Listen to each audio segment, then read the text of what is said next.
Gracias. Buenos días.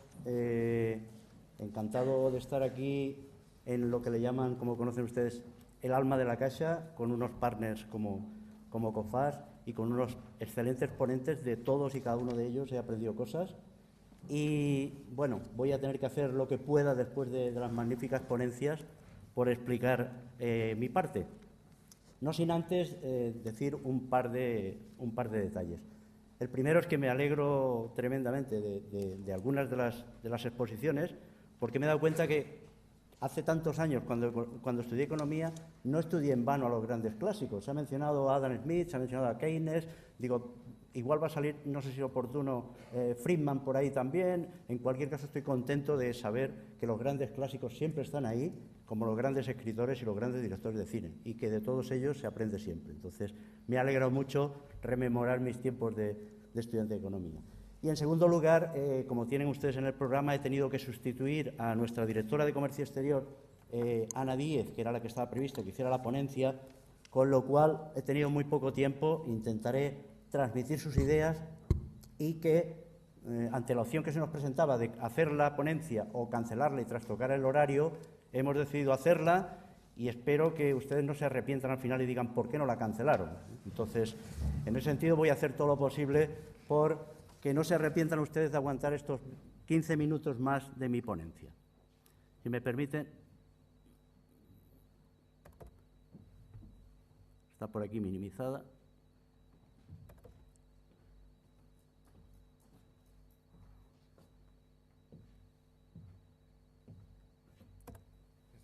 Perfecto. Gracias.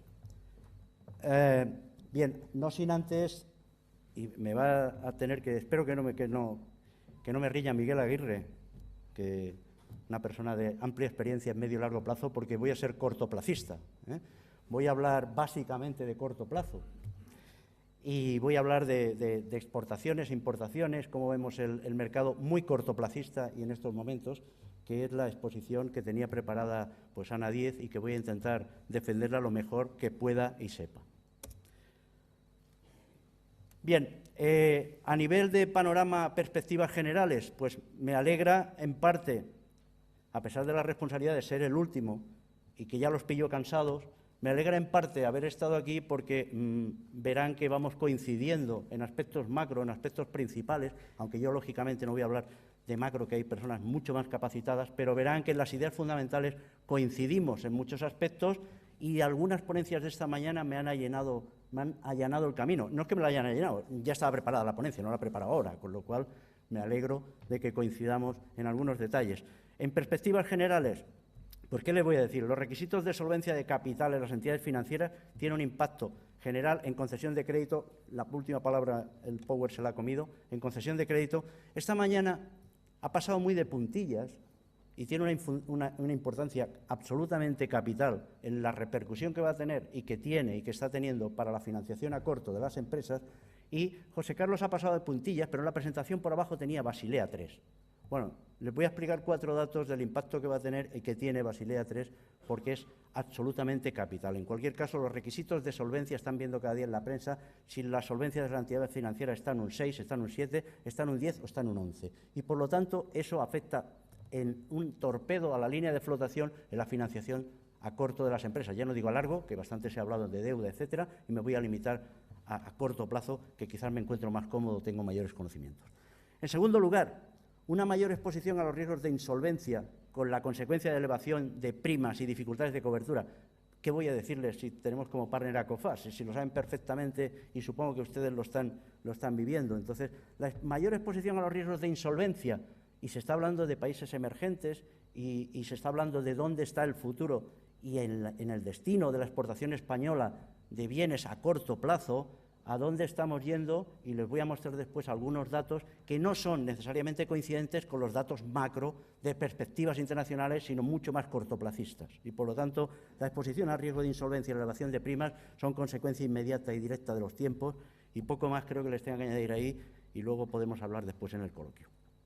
Necesidades de circulante para financiar exportaciones e importaciones. También se ha dicho como 3 o 4 veces hoy, no tengo más que corroborarlo, y en cualquier caso esperamos que las circunstancias a medio plazo mejoren tremendamente. Yo quiero ser bastante optimista en ese sentido, pero hoy en día lo que hay no lo podemos negar, y lo que hay es una restricción clara del circulante para financiación de exportaciones y para financiación de importaciones, y además con el añadido de que en algunos casos de importaciones o de compras se están solicitando a muchísimas empresas españolas que se financie al proveedor, con lo cual, vamos, ya el cacao maravillado pues ya es de dimensiones estratosféricas, pero intentaremos explicar alguna salida.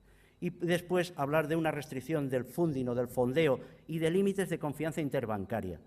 Bueno, creo que es más que evidente dónde están los límites de confianza interbancaria internacionales con algunos bancos de algunos países y con otros bancos de otros países. No voy a entrar en detalles porque creo que me están entendiendo ustedes perfectamente, y consecuencia de esto se están recortando absolutamente los límites de confianza interbancaria, y esto no es un efecto macro ni un efecto bonito de prensa. Esto es un efecto de que las operaciones que detrás necesitan garantía o financiación, que son sus exportaciones o sus importaciones, se ven afectadas directamente en la línea de flotación de que no confiamos en determinados bancos y o determinados países. Por lo tanto, entra de lleno en el terreno de hoy de riesgo político, riesgo país, aunque, insisto, dedicado al efecto cortoplacista.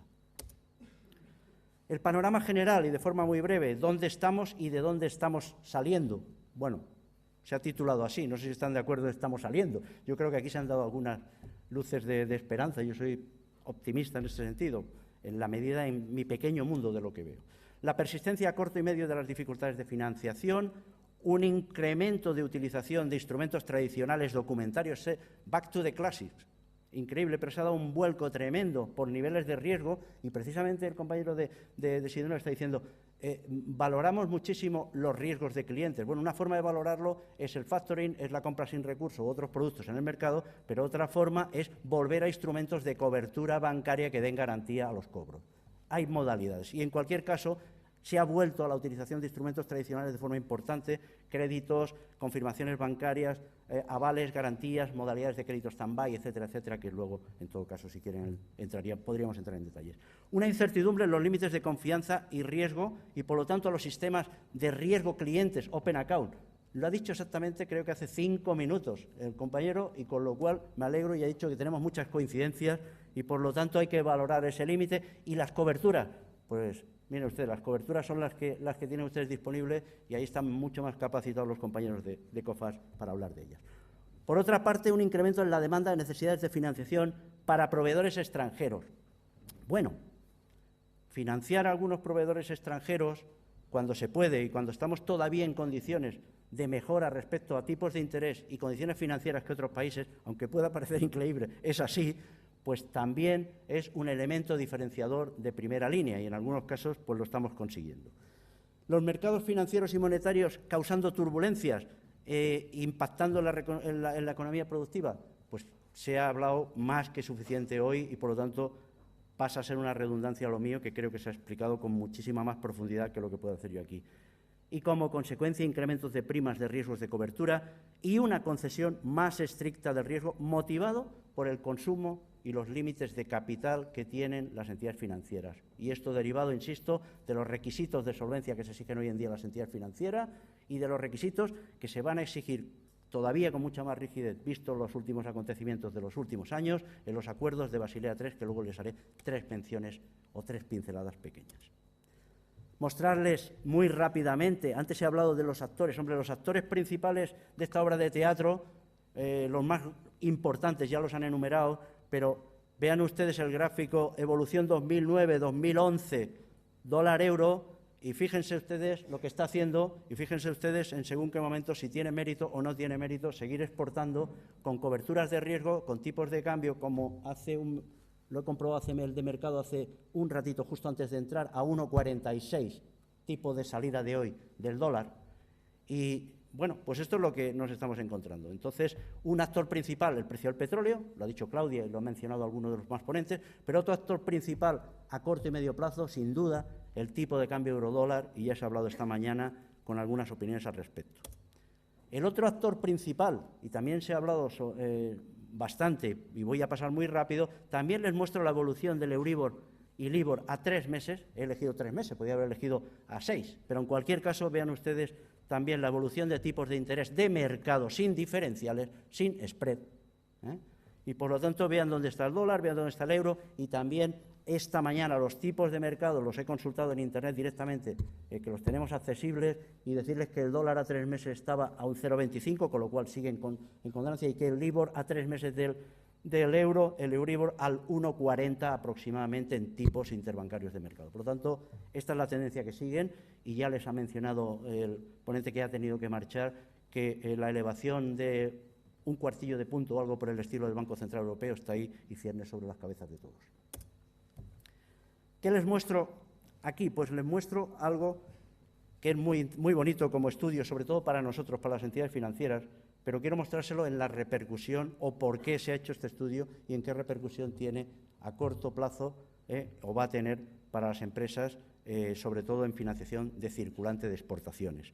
Se hizo un estudio el año pasado de la Cámara de Comercio Internacional, a la cual pertenecemos, la CCI, con el soporte del Banco Asiático de Desarrollo, y se estuvieron estudiando 5 millones de operaciones de comercio exterior a corto. Y básicamente ahora verán qué tipos de operaciones para presentarlo al Comité de Supervisión Bancaria Internacional Basilea III, donde están representados los mayores supervisores, bancos centrales y organismos competentes que están regulando con el acuerdo en ciernes de Basilea III los consumos de capital de las entidades financieras. Repercusión: el coste de capital de la financiación para la empresa o la restricción de aquellas entidades que no cumplan esos índices de consumo de capital. Por lo tanto, les muestro muy brevemente las conclusiones del estudio y ahí pues pido la comprensión de nuestros compañeros de COFAS en los estudios de riesgo, porque el estudio, aunque sea de la parte asiática, básicamente orientado por el Banco Asiático de Desarrollo, 5 millones de operaciones es un número importante, dice los ratios medios de impago real de estas operaciones y dice también, además, en detalle de qué operaciones o de qué se estaba hablando. Créditos documentarios, créditos stand-by, financiación de importaciones, financiación de exportaciones y la vida media de financiación a corto plazo situada en 80 días. Los ratios de insolvencia de estas operaciones comunicados por las entidades financieras que participaron los están viendo, son muy bajos. Por lo tanto, la financiación a corto de operaciones de comercio exterior amparadas en estas modalidades muestran a nivel, en este estudio, un importante, digamos, bajo ratio en cuanto a insolvencia. Si esto lo extrapolamos a la banca europea y de la Unión Europea de según los países, subiría bastante, como es evidente, pero aún así seguirían siendo bajos respecto a otras operaciones. Por lo tanto, este estudio fue presentado al Comité de Basilea III, básicamente, y se ha vuelto a presentar a la Unión Europea y se sigue insistiendo desde la Cámara de Comercio Internacional porque el consumo que se va a exigir en el nuevo acuerdo de Basilea III de capital para las entidades financieras es altísimo y no responde a la realidad de la mora que presentan esas operaciones ni a la realidad de la media de financiaciones a corto que está entre 80 y 90 días cuando se está exigiendo que se cubra capital aproximadamente como el ratio si fuera un año. Esto, insisto, no son grandes palabras y muy interesantes desde el punto de vista económico. Esto es absolutamente realidad con impacto directo a los precios de la financiación y en vena a la concesión de financiación a las empresas. Por lo tanto, cuando oigan ahora, si no lo habían oído, los que lo conocen seguramente estarán de acuerdo, si no en todo, en parte, y cuando oigan a partir de ahora los acuerdos de Basilea III, mírenselo con cierto cariño, sobre todo si están en situaciones pues, de no excesiva liquidez financiera y en necesidades de financiar circulante de export-import a corto plazo, porque el impacto es absolutamente aterrador si se cumplen las previsiones en este sentido en cuanto a subida de precios.